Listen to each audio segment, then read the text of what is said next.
The people may have spoken, but is the Middle East ready for a tourism revolution? Obviously, tourism has been affected by the latest development. Also in this week's programme, I'm in Canada's Northwest Territories to see the Aurora Borealis. and I'm in Madhya Pradesh in central India, where I'm looking for one of the country's most endangered animals and also one of its most beautiful.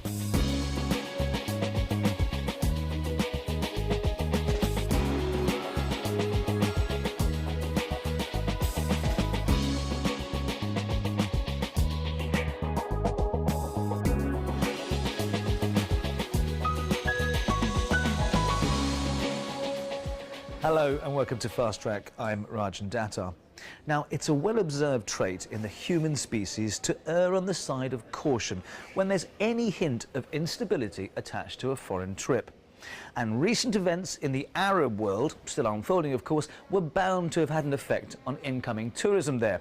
The problem is many countries in that region do depend heavily on tourism, and the onus is now on them to somehow entice us back, and soon. Unrest and civil strife sweep through the Middle East. A hit on tourism is inevitably the collateral damage. Demonstrations in Syria have led to bloodshed. In Bahrain, the army has been countering escalating protests with tanks, guns and helicopters, and with the help of troops from Saudi Arabia. It all adds up to a bleak outlook for those people trying to sell holidays of a lifetime in the region. The past 2 days after the revolution, people were happy, but of course, most of our feeder country was worried about what's going on in Egypt and safety of their clients. So the number of guests already dropped. The least violent transformations took place in the first countries to enter this phase of descent, Egypt and Tunisia. But safety first was the tour operator's dictum.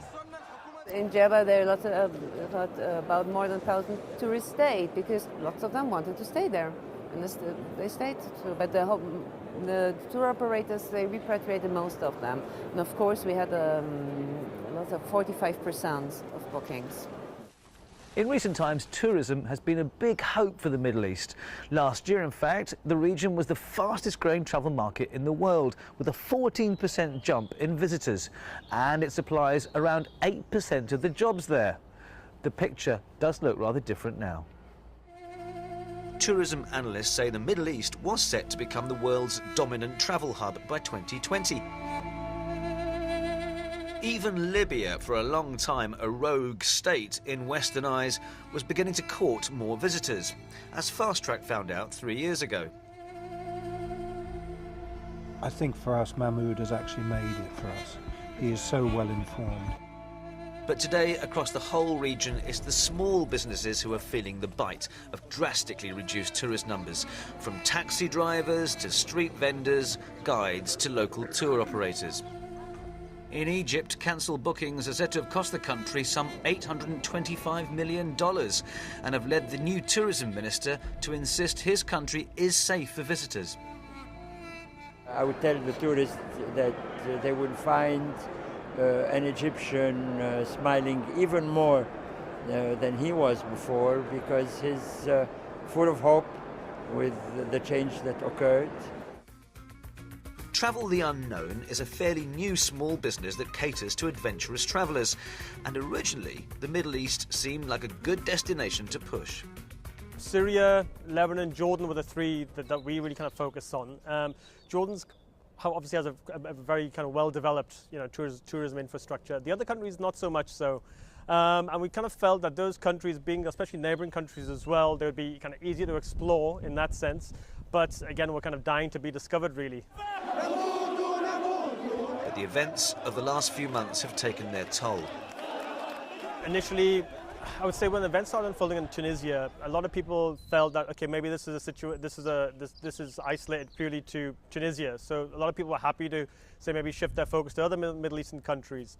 But when it became apparent that this looks like a potential region-wide problem, We then did see kind of a drop in inquiries, people looking to postpone their plans possibly till the following year. And what about package tourism? Families and holidaymakers who only ask for affordable sun, sea and sand, and no hassle. Are their favourite spots, like Sharm el-Sheikh, now out of bounds? Well, no, according to a leading tour operator. Sharm el-Sheikh is actually an artificially made holiday resort. It's not like the ancient city of Cairo, it's not like the Temple of Kings in Luxor. This is very much a different place. It's almost a separate country, almost a country within a country if you like, and that's why it was totally safe for people to still go on holiday there, and that's why we were more than happy to keep our customers going to their holidays as booked. During the revolution, I suppose we call it now, at the time it was actually happening, we had 10 or 11,000 holidaymakers out in Sharm el-Sheikh, and they were all happy to stay there. The passenger numbers may be down, but Sharm el-Sheikh is a good place to go on holiday. The upside for the enterprising tourist is that there may be bargains to be had now in places like these, although this is not necessarily being encouraged. Most of the operators pushing to get cheaper price, but we still negotiate what we will going to do for the coming period, because it's not right to drop the rates as long as the people will not come till the country becomes stable. So it will not be the matter of prices, it will be the matter of security and safety. And significantly, the world's largest independently owned tour operator, GAP, has resumed services to Egypt. Now even Israel is selling itself as a safe haven with a new $13 million advertising campaign. But this is somewhat undermined, some may surmise, by violence in the last few days. And the Gulf states are not immune to internal strife either, as recent events in Saudi and Bahrain have shown. Indeed, the latter's calling card, the opening Formula One Grand Prix of the new season, has been a casualty of the unrest.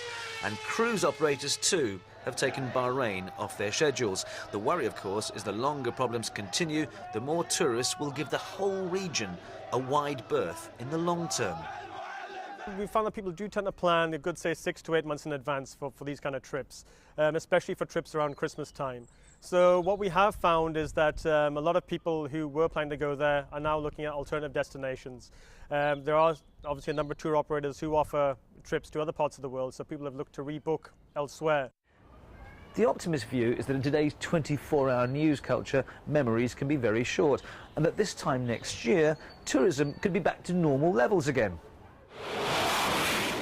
And when the media's attention transfers to another country, even a neighbour, there can be an upside. It is not bad for Egypt. I mean, on the contrary, the fact that the news has moved westward, it's a proof that Egypt is more secure, Egypt is stabilizing. On the contrary, it improves the image of Egypt.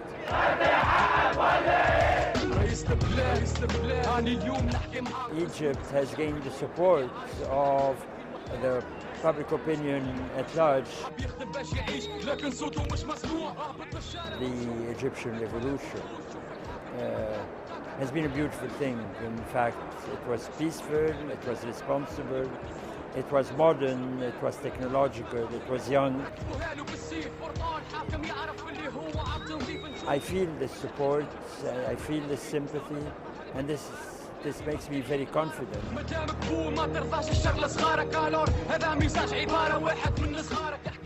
So, has the changed political situation in places like Egypt and Tunisia finally persuaded you to take the plunge and make that trip? Or have you been put off by images of those countries broadcast around the world in recent weeks? We want to know what you think. Email us at fasttracktravel@bbc.co.uk. OK, time now to see what else is making news in the world of travel this week. 2 American tourists have died after their boat capsized at the Iguazu Falls in Argentina. 5 others, including 2 Germans and a Colombian, were injured. The waterfalls are a major tourist attraction, and hundreds of people visit the site every day. Financial analysts KPMG have predicted that the rocketing price of fuel will lead to a boom in airline mergers. In another move, the CEO of one of the world's fastest growing airlines has predicted a shakedown of carriers in the all-important Gulf region. I don't know if consolidation will happen because every country have their own national aspirations. But as far as major players in the region will be, there will be only 2 carriers. One will be Qatar Airways. Hotel prices in countries across Europe have increased by 10% this month. Price comparison site Trivago say the sharpest rise was in the city of Bologna in Italy, where average hotel prices jumped 53% to $189. And 2 world records have been broken at Hong Kong International Airport after volunteers completed an aircraft pull. Aviation workers, members of the public and even children helped drag planes down the runway. We pull at the same time 1 747, 2 Airbus 330 and also a small plane, a Sling. The reason for that is we would like to celebrate the 100th anniversary of aviation development in Hong Kong. Well, stay with us here on Fast Track, because coming up after the break, Brandy Yanchik goes in search of the Northern Lights. And Michelle Yana Chan goes looking for one of India's most endangered animals. But I wonder if you can guess exactly how scarce they are. See you after the break.